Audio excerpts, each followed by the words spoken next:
Good morning and welcome to the second edition of our Online Safety Act Explained events. Our goal today is to explain how industry can comply with our new protection of children rules under the Online Safety Act.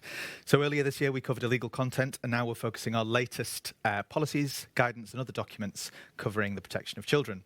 We're delighted to be able to walk through a really busy agenda today, and I'll just talk you through that briefly.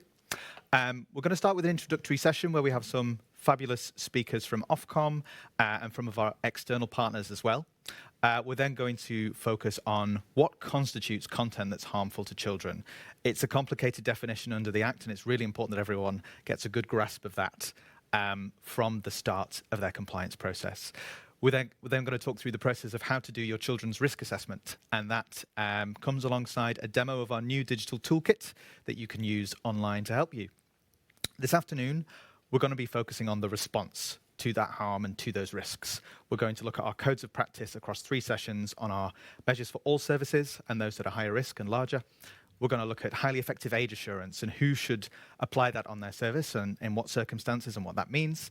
And then we're going to finish the day for those who use content recommender systems and what they need to do to adapt them for children. But before we go into that agenda, I'm just going to do some lovely housekeeping notes, which is my favourite way to start any online safety event. We are recording these sessions today. They will all be available online in the same portal using the same username and password. We're going to keep those live until the 4th of July, and then some of them we shall keep on our website. If you have any technical issues today, first of all, we know that it's quite common that you need to refresh your browser. That's the first port of call. Secondly, try a different browser if you're struggling. If you're using Chrome, try Edge, vice versa, or you might need to exit the platform and reconnect. But if you need further assistance, there is a support button in the top right-hand corner of your screen.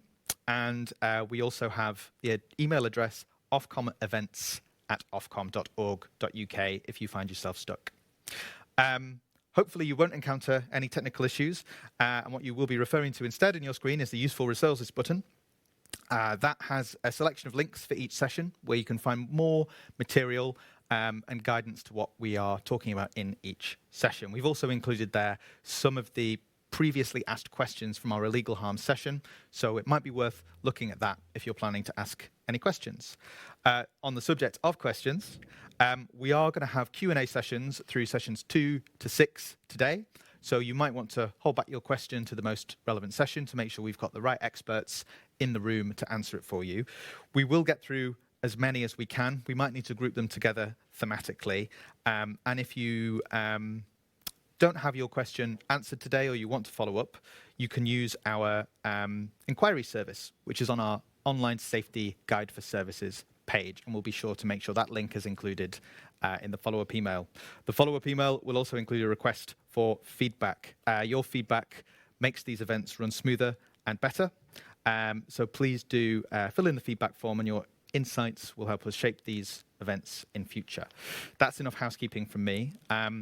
We're going to, in a moment, hear from our Group Director for Online Safety, Oliver Griffiths, and then from Almudena, our Policy Director for Children's Safety. But first, we'd like to start today with a video which reminds us of why we're all here and why it's important that we take on this challenge together.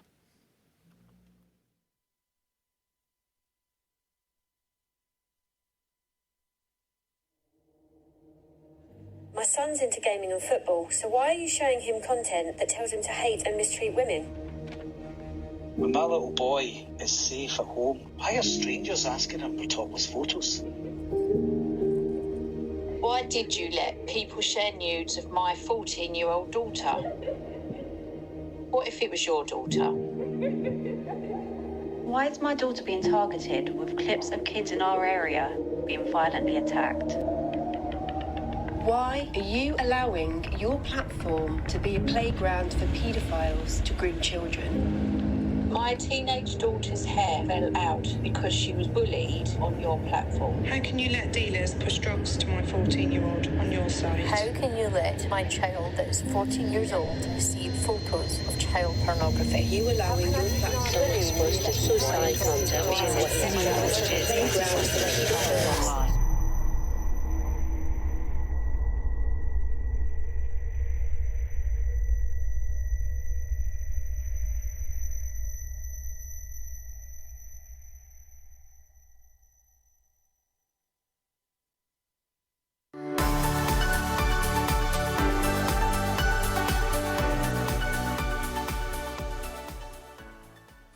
Great, good morning. That, I think, is a really powerful introduction to the day, and thanks, Ali, very much for setting out the shape of the day to come. This is going to be a really important opportunity both for us to explain the policies that we've set out on the protection of children, and also for you to ask questions that we can answer.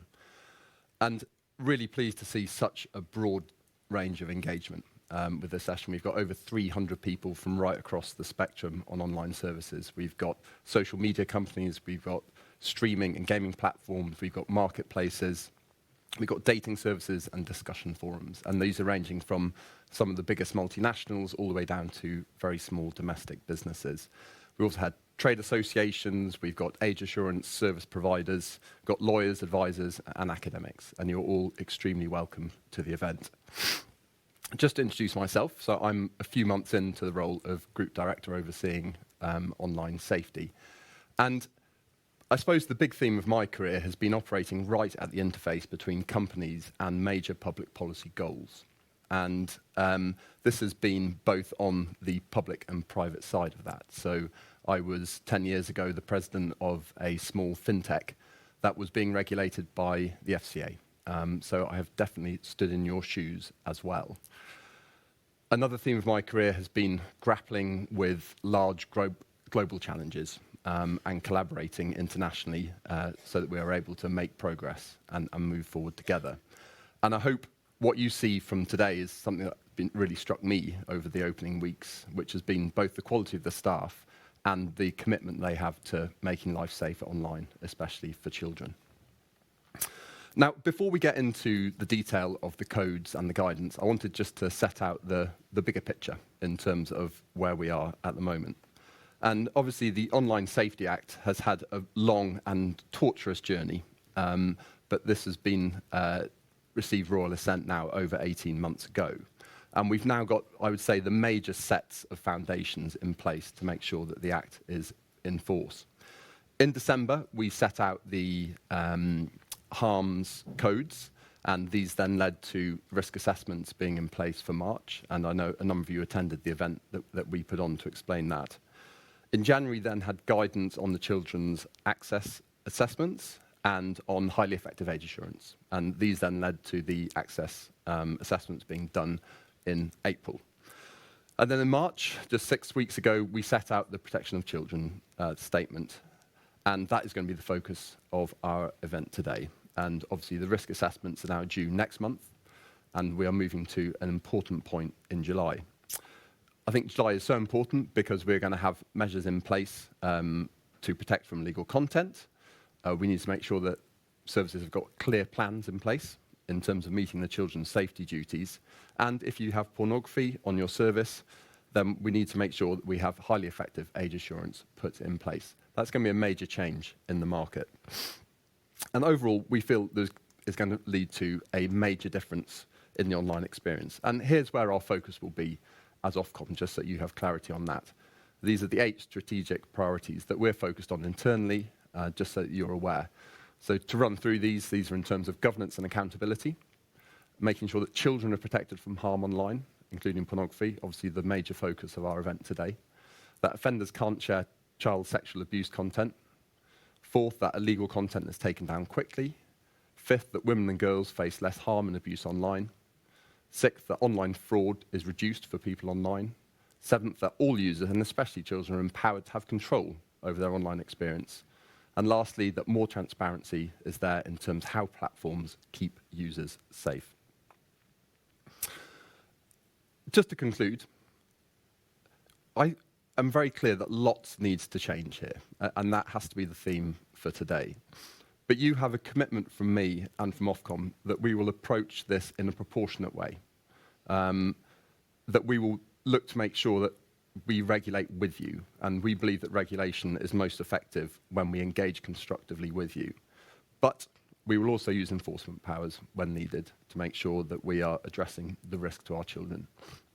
And we've got 3 enforcement programs live, and we have launched 4 individual investigations. And I know a lot of you are here, and you are having to make the case internally within your companies, and I've done that myself. You are operating in a world of competing corporate priorities, and you are battling for capital allocation.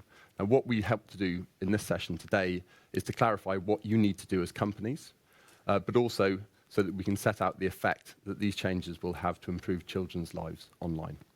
So thank you very much for your attendance. I'm really looking forward to today, and I'll hand over to Almudena.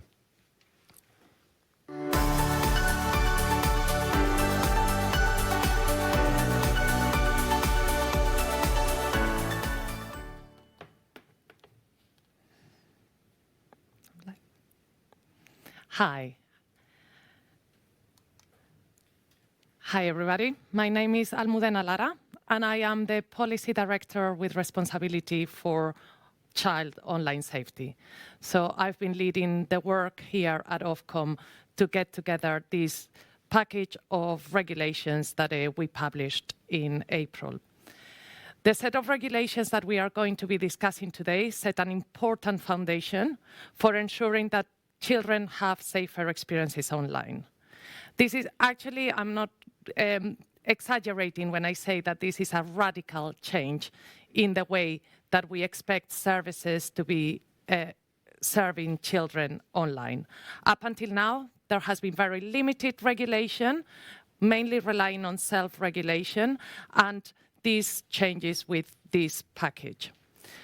For far too long, children have been using many services that have not been designed with them in mind.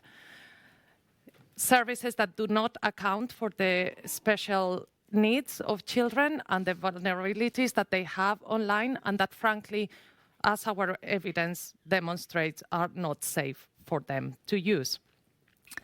So our regulation is changing this by very clearly putting the responsibility on services that are being accessed to children to take into account the risk that they pose for children online, and to ensure that children can continue to enjoy the enormous benefits that come with being online and using technology, but in a safe way. I've been working in the space of child safety for almost all of my career, and I think it is a privilege to serve children. It's a privilege for me here at Ofcom to lead this work. It's a privilege for everybody that works here at Ofcom to work in this space, but it is also a privilege for services that are serving children online, and that privilege needs to be earned by ensuring that children are safe online. So, we've heard from the video from parents asking questions about services, but I want to spend a bit more time on the why do we need to change. This is coming very clear from our research and regulation. We have been carrying out research for 5 years in this space in the lead up to the Online Safety Act, and we have spoken to almost 30,000 children and 15,000 parents and carers. So we have a very good idea of how children's experiences online are. And the numbers speak for themselves. So we know that 3 in 5 teenage children report encountering potential harmful content online. We know that many children, including children in primary education, think that violent content online is unavoidable. They think that that's what comes with being online. We know that many children, 3 out of 10, 8 to 12-year-olds, have seen something online that is worrying them or is nasty. And we know that children are accessing pornographic content very early on, and that they report that they feel frightened by it and that they feel confused. So all of this together needs to change. I think that we would all agree, we are all here because we would all agree that this is not right. We've spoken to children themselves, and as part of our, when we published the consultation, we put it out for consultation in May 2023, and we've heard from many services, many organizations that work in the space of child safety, but we also directly spoke to children, and we presented our proposals in an age-appropriate way to hear from them what they thought. We spoke to 112 children in detail, and they expressed support for our proposals and helped us to shape them in a way that better meet their needs. The important thing that came very clearly from engaging with children was that they feel that for far too long they have been made the responsible for their own safety online, and they actually want someone else to take that responsibility away from them. They want to be able to enjoy technology, but they want to do that in a way that it is safe. So where does the regulation that we published in April fit in the wider set of rules? The package that we are talking today builds on other sets of regulations. Sorry. Am I in the right? Yes. So apologies. The slides were moving about. I think we are now on the right one. So the children's codes build on the rules that we already have in place. In December 2024, we published the illegal harms codes of practice. Those code of practice are protecting all users, including children, from illegal harms.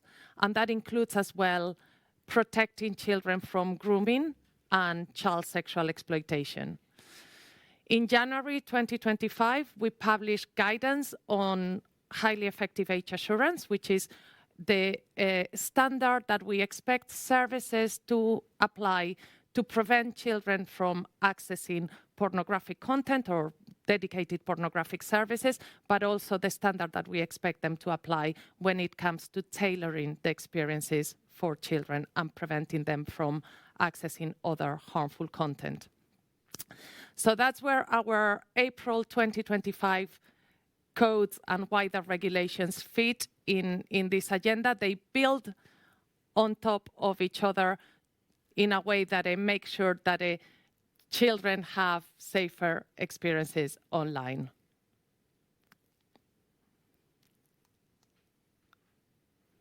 Are we okay with the slides? I think that they are... So apologies. I want this slide. Sorry.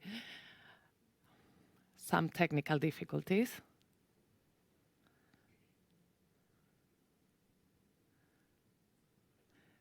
So, thank you. So we want children to be better protected from harmful content online. Harmful content online is defined in the Online Safety Act, which talks about 3 main categories of harmful content. Those 3 categories are primary priority content, and non-designated content. We'll have a session later today where we would go in detail through those categories. Primary priority content has been designated as the most harmful type of content. That includes content that promotes suicide, self-harm, eating disorders, as well as pornographic content. Priority content includes categories like abuse and hate, bullying, violent content, dangerous substances, and dangerous stands. So these are, I want to be clear that although the Act differentiates between these categories of harm, it's very clear that children are being exposed across the board to very harmful content and experiences. Non-designated content is a 3rd category, which is defined in the Act as content that is not primary priority content or priority content, but that is pose a material risk of significant harm for children. And as part of the work that we've done, and as part of our research and engagement with children, we have identified 2 categories of content that we think, when seen in volume by children, can be harmful, and that is body stigma content and content that promotes themes of depression and despair. Moving on to the next slide. So what does that mean for services like you? when it comes to implementing these duties. So first, services need to assess whether children are likely to be accessing the service. So our expectations in the codes apply to all services that are likely to be accessed by children. We are very clear that that is not doesn't come down to your terms of services. If your terms of services say that the service is only for over 18s, that's not good enough. There needs to be a system of establishing if someone is a child and an adult that meets the standard of highly effective age assurance as per our guidance. So the reality and the evidence shows that unless you're applying that standard, most likely children will be using your service. So that means then that you need to complete a risk assessment according to our detailed guidance, which we'll discuss today. And then you need to be implementing safety measures to address the risks that have been identified. This is all a dynamic process where actually we know that the children and the way that children are using the service and the way the service might be designed changes over time. So this is not a one-off, it's not a static exercise. Services need to be continually iterating this process. So what we have published in terms of the expectations is a wide-ranging set of rules that we expect services to implement, and that include, first of all, robust age checks. So services need to cannot any longer ignore that children are on their services, and if you're a risky service, you need to implement highly effective age assurance to either prevent children from accessing the service or tailoring protections to them. Effective content moderation is critical to protecting children. Safer algorithms, we know that children are being pushed and being exposed to harmful content through algorithms as the main vector for accessing harmful content. Children need more choice and more control over their experiences, improved user reporting, clear and accessible terms of services, and strong governance and accountability. So this package of measures we'll be discussing throughout the day, but set the foundation for what we expect services to put in place. Moving on, what happens next? So you would have already conducted your children's access assessment, and if you have concluded that children are likely to access your service, you need to conduct a children's risk assessment with the deadline of 24th of July. From the 25th of July, we expect measures to be in place to address those risks. And important message as well, this is only the foundation. We will continue to iterate. We will continue to learn about the risks and what works in terms of protecting users, and we are planning further consultation on further measures. I think I'm now passing on to my colleague Taiba.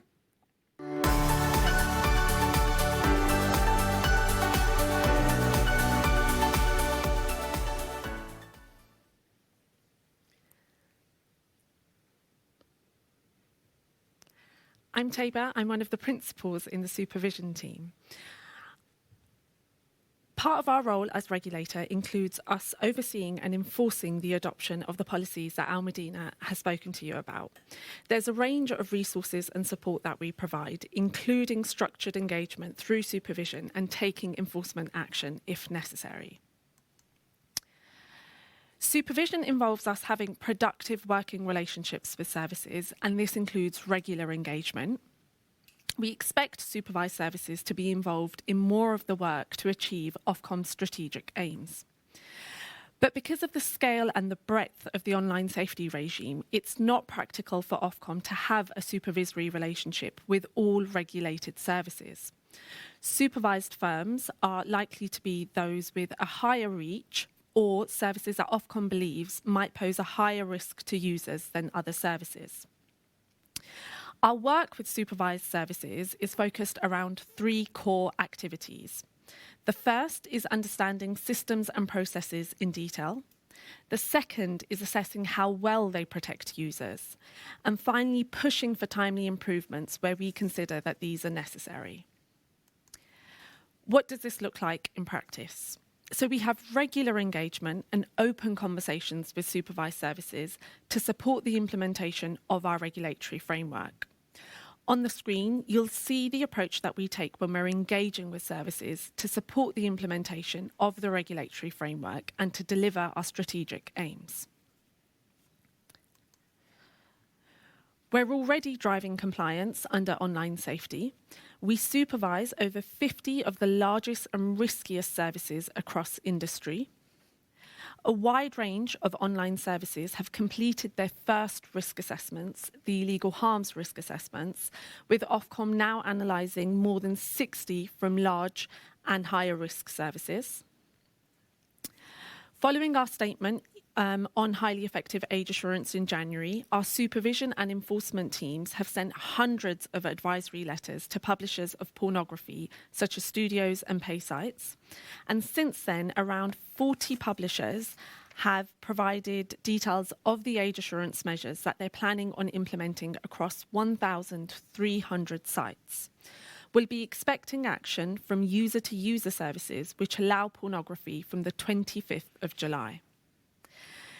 In addition, we have a cross-functional task force dedicated to small but high-risk services so we can ensure that they're taking action on high-priority themes such as child sexual exploitation and abuse, hate and terror, and suicide content.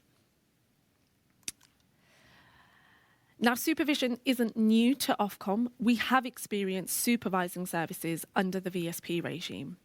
We've been implementing online safety rules under the VSP regime since 2020, and the regime has been enforced since October 2021. To make the most effective use of our resources, we've adopted a structured programme of supervisory engagement, which has been tailored to individual platforms. We've used our supervisory relationships to learn about safety measures, to preempt risk to users, and push for improvements to user safety. The VSP regime has been and continues to be an effective testbed for how online safety regulation works in practice, and it's been key to helping us prepare for the online safety regime. We're now going to share a short video with you about how supervision can make an impact. The way we use video sharing platforms has changed fast, and how we protect people on them has had to change. Under the UK's video sharing platform regime, we have pushed some of the biggest names in digital media to make the platform safer, especially for children. Now, those changes aren't just theory. They're real and they're live.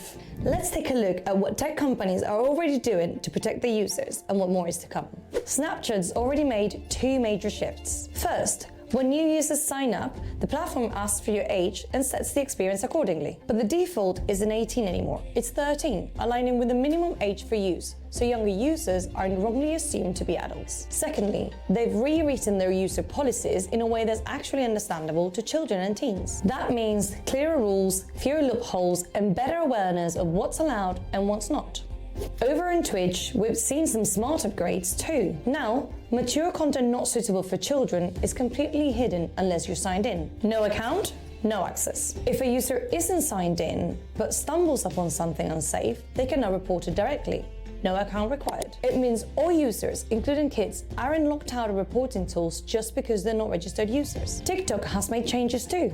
They've introduced improvements to their content moderation systems. So harmful or rule-breaking content is picked up and removed before users even see it. That means fewer risks getting to the For You page in the first place. For adult-only platforms, there's one clear message. Are you over 18? We've seen adult services that fall in scope of the VSP regulations introduce age assurance measures to keep children out, offering their users a range of methods to use depending on their preference, including facial age estimation, digital ID wallets, and credit card checks, for example. And while platforms and methods vary, the outcome is the same. They now take more responsibility for preventing underage access. These are not cosmetic changes. They're the result of sustained engagement, clear expectations, and yes, regulation. And the work isn't stopping here. Platforms regulated under the VSP regime have already started preparing for the next stage, new requirements under the Online Safety Act. For example, TikTok and Twitch are actively exploring better, more robust ways to verify age and tailor experiences safely, without compromising privacy or access. So yes, the VSP regime is ending, but it's not the end of the story. The protections it helped create are here now, built in, and they're shaping what comes next. Because under the Online Safety Act, platforms will have even stronger duties and they will need to do more. Everything we've learned from regulating VSPs, every conversation, every improvement, every safeguard, it's all informing the rules to come. We've laid the foundations. Now the next phase of online protection is being built on solid ground.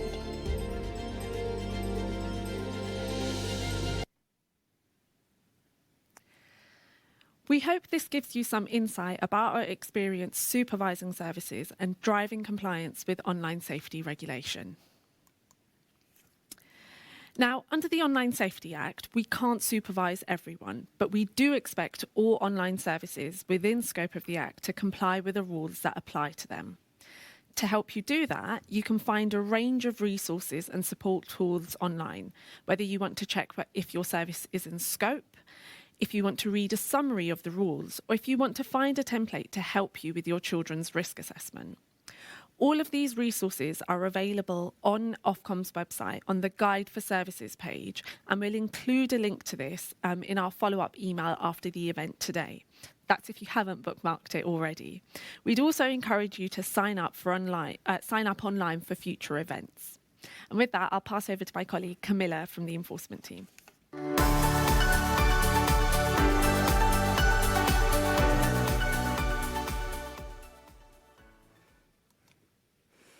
Hi everyone, I am Camilla, I'm one of our enforcement principals, and as my colleague said, I'm here to talk to you about enforcement today.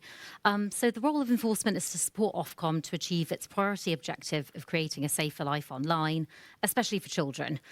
We can do this by making targeted, high-impact interventions that align to the strategic priorities, working closely with our supervision colleagues to identify any particular issues. This slide outlines how we decide whether to enforce. So where we might have concerns about a service's compliance with the Online Safety Act, we use our priority framework to inform our decision whether to open an investigation or take other remedial action. We've published our online safety enforcement guidelines on our website, which has more details of our approach if you want to look at those. We decide whether to take enforcement action on a case-by-case basis, and we'll typically consider the risk of harm and the impact of that harm, especially to children. And whether taking action would have a deterrent effect for other services, and also whether the conduct is ongoing, repeated, flagrant, or if the service concerned has a history of non-compliance. We also consider the strategic significance of intervention and how the issues are aligned with our strategic objectives and priorities. And finally, we consider the resources required to take enforcement action and how that would fit with the other work and priorities we have ongoing at that time. So this slide talks about the initial sort of process of our enforcement decisions. So where we've decided a case would fit within our priority framework, we follow a well-trodden path and approach to enforcement based on our considerable experience in other sectors we regulate. You can see a fuller version of this again on our enforcement guidance on our website, but I'll walk you through the main steps of the process today. We start with an initial assessment, which informs that initial decision whether to open an investigation. So are the concerns sufficient to warrant an investigation? Are there other means more appropriate to achieve the aims? Or do we think there is no further action needed, considering the facts available to us at that point in time? Other means could include compliance remediation, which is a fixed period of engagement with Ofcom, allowing the service provider the opportunity to address or remedy any compliance concerns we may have to a specified time frame. So where we consider an investigation is appropriate, we will notify the service provider and typically make public on our website that we are opening an investigation. We then commence information gathering, and where appropriate, we'll use our formal information gathering powers. Again, we've published our online safety information gathering guidance on our website, which you can read for more details on how we use these powers. And there's some new sort of novel powers under the Online Safety Act, which the guidance sets out how we're sort of envisaging using. Possible outcomes of investigation include closing the case, which may be, for example, because there's insignificant evidence of a breach or where we consider that there's no benefit in pursuing an investigation, given that the conduct in question has come to an end and any harm has been remedied. Or issuing a provisional notice of contravention, which is essentially our case against the provider. The service would then have the opportunity to make representations to us, having reviewed our provisional notice of contravention. And this could lead to us closing the case again or reissuing the notice in light of those representations, as well as any further evidence that's come to light over that time. Or issuing a confirmation decision and imposing a penalty where appropriate.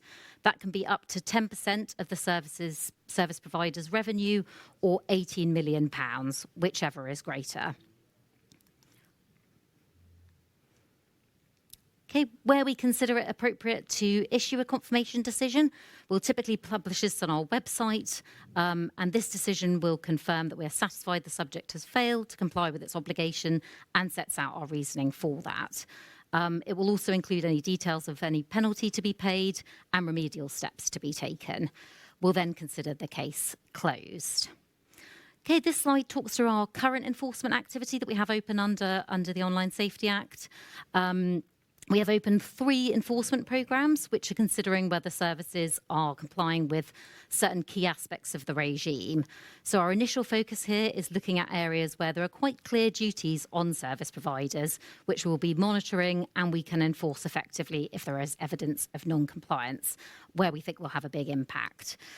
So firstly, as a few of my colleagues have mentioned already, we have an age assurance programme open on adult platforms. Part of this regime took effect in January in regards to commercial porn services, and we are seeking information to decide whether services have this in place, and we'll take action against services who do not. To date, we've opened 2 investigations under this programme. We also have a risk assessment enforcement programme open. This is a key requirement for services and really the cornerstone of the regime, similar to the children's risk assessments as well. We've been monitoring completion of services' illegal harms risk assessments, and to date we've opened an investigation into 1 service provider under this programme. That work is ongoing as well. Our 3rd enforcement programme is in relation to child sexual abuse material mitigations, focusing specifically on the hash matching requirements for file sharing and file storing services. And we've also opened 1 investigation into a suicide forum, which we consider may be hosting illegal content, which may be creating an immediate risk of harm to users. Details of all of these programmes and our investigations can be found in the enforcement bulletin on our website. So, as I said from the outset, enforcement is an effective tool, but is often our final course of action when we consider we need to step in to make necessary change or deter non-compliance. As my colleagues have touched on, Ofcom will be engaging with services to drive compliance in a variety of ways. And on that note, this leads me to pass over to Tony for the expert panel.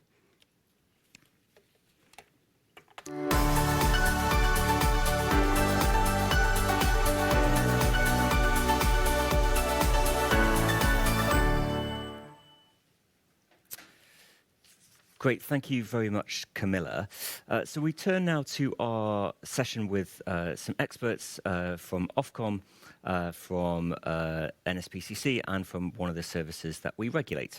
So can I welcome to the stage Almudena Lara, our Policy Director for Child Online Safety, Ravi Govender, who is the Policy and Regulatory Manager for Child Safety Online at the NSPCC, and joining us online is Margot Liquard, Head of Trust and Safety at UBO. Great, thank you very much for joining us, and Margot, thanks very much for joining us online from Paris. Today is really an opportunity for us to talk about the context around the duties and to bring it to life a little bit. So perhaps I could ask Rani and Margot to introduce themselves. Rani.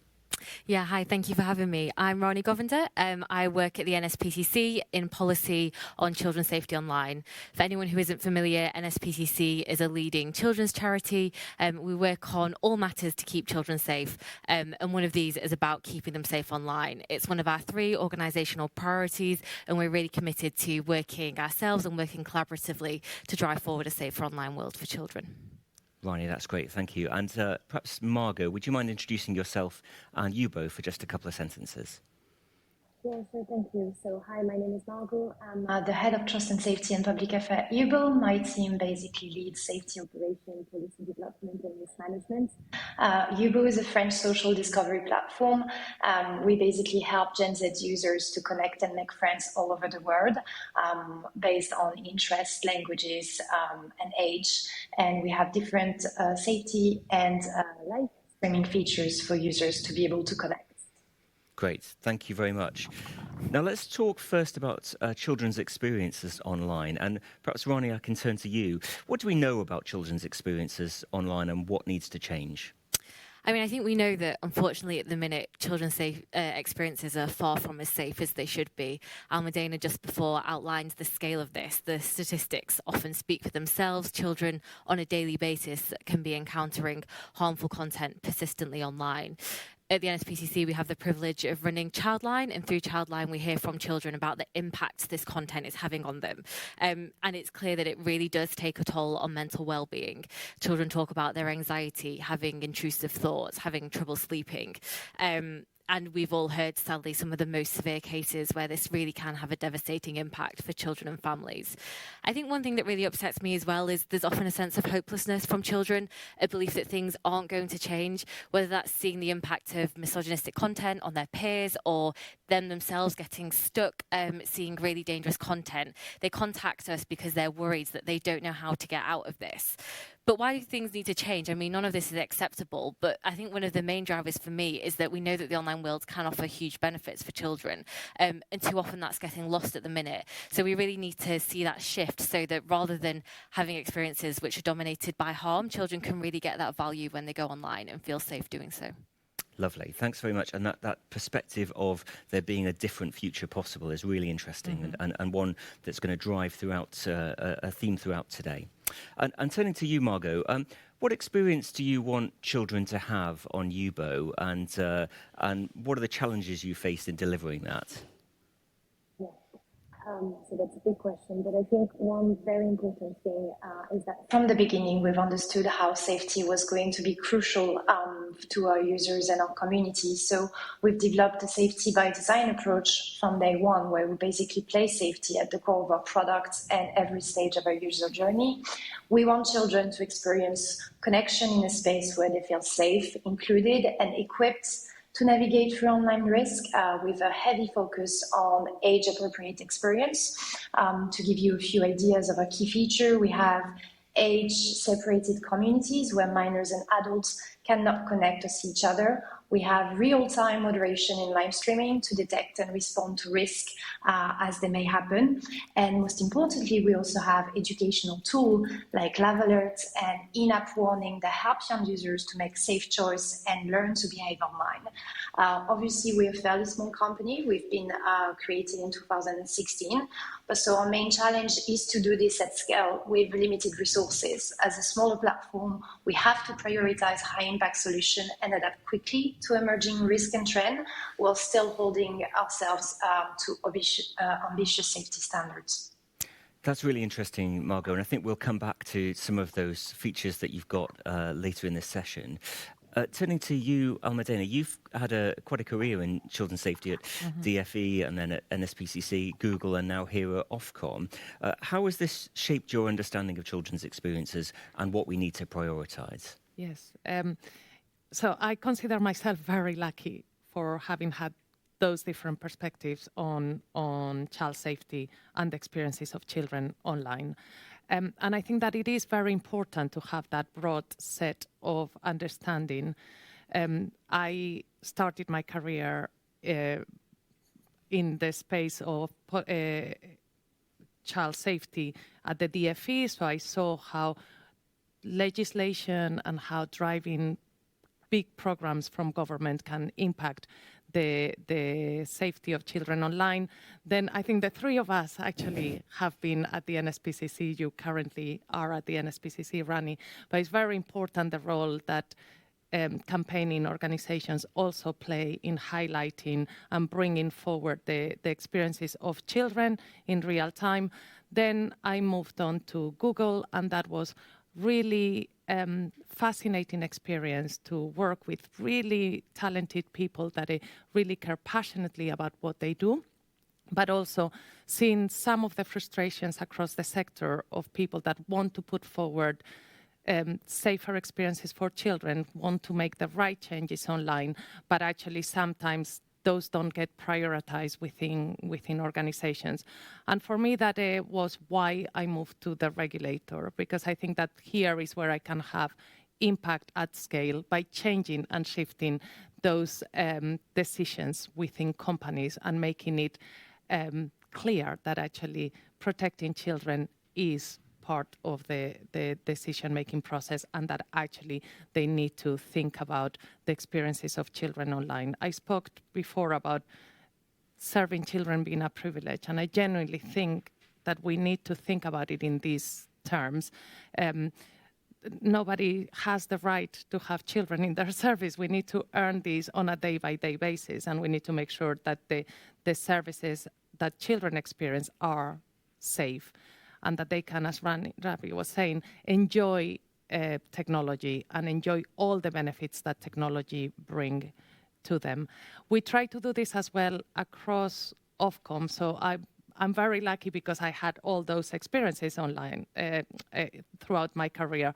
But in recruiting people at Ofcom, we also look for people that have had experiences of working in government, campaigning, research, people that actually understand how things work from the tech sector, so that actually we put systems and processes and regulation in place that bring that broad experience. That's really interesting, and let's just think about the research for a second. Sometimes the voices of children gets forgotten in this process, and it becomes a fairly dry discussion about regulation and policy and that kind of thing. It might be helpful, perhaps, Rani and Almudena in particular, if you could tell us a little bit more about the perspectives of children and how that informs your work. Yeah, absolutely. I mean, at the NSPCC, we're really passionate about listening to children so that it informs our work, and also amplifying their voices as well, letting them speak in their own right about why online safety matters to them and what they want to see change. So we have a range of mechanisms to do this. But like I say, we have Childline, where we run a number of youth boards that focus on online safety nationally and throughout the UK. We focus on some specific mechanisms to listen to potentially more marginalised groups. So we've run research, for example, with autistic children about what they get from the online world. And I think the reason why we do this, I mean, first of all, children have a right. They should be heard in these spaces. But actually, we know the online world moves so quickly. And so if we're not listening to children, we will be left behind in terms of what they're doing, what their experiences are, and what needs to change for them. So whether that's being able to unpick some of the patterns of harm and how they operate online so we can develop better solutions, spotting emerging risks so that we aren't waiting 5 years before we can put the right support in place, seeing what works and what doesn't work. Often things can be really well-intentioned, but we're thinking about them as adults, and they're not really how children look at the platforms, how they would want to use safety settings, and so on. So it's something that we find really important. We very much do it to inform our work, but also to support others to think about how they can incorporate children's views as well. Great, thank you. Almudena, I know you've done some work in this area as well. Yes, so this has been fundamental to the way we have designed our regulations here at Ofcom. I said that we have been already researching this space for over 5 years, big programs of research. We have spoken to almost 30,000 children. We have also spoken to 12,000 parents and carers that bring that perspective as well to the table. But important, as Ravi was saying, listening directly from the children themselves. I think it's important that we also ask the right questions, because sometimes you can listen but not get to what you really need to be listening. And for us as well, now moving to a phase where we need to continue to keep understanding and seeing how the reality changes on the ground, how technology evolves, how children are experiencing that technology. We need to continue to build on this. So we have developed big programs of research. We have an online tracker that will allow us to continue to monitor the experiences of children between the ages of 8 and 17, so also quite young children as well, because we know that they are also online. That tracker will allow us to continue to monitor how the experience of children changes, including on a platform-by-platform basis. We also have developed a program of agile research, again, children between the ages of 8 and 17, that actually would allow us to do deep dives and quick research to understand the experiences of children. And just to give you an example as well, we have now a program where we are asking children to keep a log of a diary of their experience on a monthly basis, so that we understand a bit better how they are using technology online and the harms that they are experiencing, and also the joy that they are getting from this technology. And importantly as well, I think as we move into supervision and enforcement, as colleagues were saying, that we don't only listen to services telling us what they are doing to change the experience of children online, but actually we have a way of checking with children whether they are benefiting from the changes that companies are telling us that they are implementing. So we'll be continuing to build and collaborate with organizations like the NSPCC as well to hear from children. That's great, and just so the audience knows, our research is published, so hopefully our research there will be useful not just to us, but also to civil society and services looking to comply as well. We're going to turn now to think about some more tangible changes, because today we're going to be looking at a really wide range of policies and regulatory changes. It'd be great just to focus, Margot, perhaps on some of the changes that you've implemented at UBO over the last few years. You're very active in this space, and you've already talked about some of the protection measures you've got. Perhaps you could just take us through some of those in a bit more detail. Yeah, sure. Thank you. So again, as I was telling you earlier, a safety model is built into a product by design. Like, we really much want to be proactive in the way that we anticipating risk and threats. So we have layered protection based on user age, and those key measures may include real-time moderation in live streaming and AI detection to catch violations such as harmful content on live streaming, for example. We also have simple in-context reporting tool, making it easy for users to be able to surface, threats and report it to us and our safety team to be able to look into it and take action. We also have limited feature access for minors, because we really want to make sure that age-appropriate experience is reflected in all of our processes. And one of the biggest changes that we've made over the years was age estimation and age assurance processes, because we wanted to make sure that we were able to create tangible measures to enforce our age gap policies and making sure that those age-appropriate experiences happen. So that's why in 2023, we've implemented about 100% of facial age estimation for all of our users, making it mandatory for users to go through that process as they sign up on the app. And that was the first safety layers that then helped us to iterate on and create additional safeguards, such as full verification check whenever we see that there are suspicious behavior or inconsistent age signal at any point of a user journey. The key benefit of that has been for us to be able to enforce strict age separation and not just base ourselves on what a user would be declaring on the app, but actually be able to verify that information. It also increased significantly the trust of our users into a platform, because about 50% of our users say that they feel a lot more safe and engage with verified profile.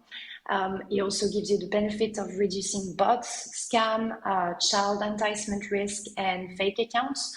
So there's been a focus and a very good priority for us to not just focus on dealing with problems, but anticipating them from happening on the platform. And of course, we've learned a lot of different things because it's been a long and iterative process. But while it's a major investment, it really reduces enforcement burden and create a safer environment in the long run. That's really interesting, and I think you're the first service that I know of that has implemented 100% facial age estimation across all of your user base. Was that a difficult choice for your company? Because the feedback that we've heard from some services, they're wary about this big step. Now, I would say that is a massive change that we are expecting to be deployed across the industry, and UBO is some way ahead of that. But was that difficult for your company to do? So I think there's a few things in that. The first thing is we were lucky to do that early when we were still fairly small, and it's easier to implement such process at small scale and then iterate on it. I think some things that played a part in that decision was our business model. We are not a content platform. We are not promoting content. Of course, users can share content, but the primary business model is for users to make friends and interact online. So making sure that we have authenticity behind the user accounts is a number one priority. And then second thing was we had children and adults on the platform, and we needed ways that were scalable and we're going to be able to make sure that those safety systems that we were developing were actually enforced properly. So of course it was a difficult business decision to make because it creates friction, and I guess the fact that we decided to do that early and that it was progressive and that we had the time to iterate and to listen to user feedback was a huge advantage. But now we see the benefits in the way that we can focus on anticipating risk framework. We are not reactive. We can focus on actually things that matter and not running and trying, to stop fire as they grow. So to be honest, it's been a really, really good choice, and we're really happy to have made that. But again, I think the timing and the business model and overall different standards that we've been wanting to hold ourselves accountable and the messages that we've been sending in the industry have really been crucial in setting up those processes. That's really interesting. Thank you, Margot. So that perspective there on change, and I know we're coming to the end of our time, is really important. Perhaps I could ask Rani and Almudena about the changes that you'd like to see implemented over the course of the next year. Rani, perhaps first. Yeah, absolutely. I think a move to really focusing on prevention. Let's not wait until children, again, speak up, report harm, but focusing on how we're preventing those experiences in the first place by building in safety by design in services. I think two key examples at NSPCC that we'd like to see to drive that is one, looking at recommender systems. We know so often that children can actively search for content, but a lot of the time it's being shared to them through the algorithms on these sites. So how do we make sure that the platforms are set up to regulate the content that children are seeing better and to give children more control over those experiences so they're actually better empowered to direct their online lives. The other one, very much building on Margot's point, is around age-appropriate experiences. Both the Act and Ofcom's codes recognise that children's developmental capacity and how they're able to navigate the online world in a safe way changes as they grow older. And I think the best platforms would really be looking to think about not just how can they make that distinction between what children see and what adults see, but actually how are they tailoring settings and so on so that as children grow, they're getting greater independence. And for the youngest children, we've got the strongest settings in place. Lovely. Thank you, Rani. And Almudena. Very similar to Rani. I'll be looking, first of all, a real shift that companies can't ignore that they have children on their services. So they need to really make the effort to know if they have children in their platforms. And that actually then drives all the things that we were talking about safer experiences online. Once you have identified that you have children, you need to make sure that they are prevented from accessing some of the most harmful content, but also that they are not inadvertently exposed to other harmful content through the algorithm, which I would agree is one of the main vectors and sources for first encountering harmful content. But fundamentally, I also want this to only be the first step into a longer journey for safer experiences for children online. This needs to be a wake-up call and a shift in the way that services think about serving children online. And we need to make sure that the codes don't set the minimum that, or the maximum rather, that services would do, but is the minimum, and services continue to build on it and ensure that children are happy, safe, and enjoying the benefits that technology has to bring. Great, thank you very much indeed. And thank you very much, Margot Licquard from UBO for joining our session remotely. Thank you to Rani Govender from NSPCC and to Almudena Lara, our Director of Child Safety Online Policy. Thank you. Thank you. Thank you, Tony. And thank you, Tony, as well. OK, we're going to take a quick break. That's the end of session 1. We're going to be back at about 11:15. So we're going to get a quick coffee here at Ofcom HQ. And we look forward to talking to you about the different types of content that are harmful to children. It's going to be a really interesting session getting into the reasons why we need to understand these different types of content. And then this afternoon, we'll talk about what we need to do about it in future. So we'll see you after the break. Thank you.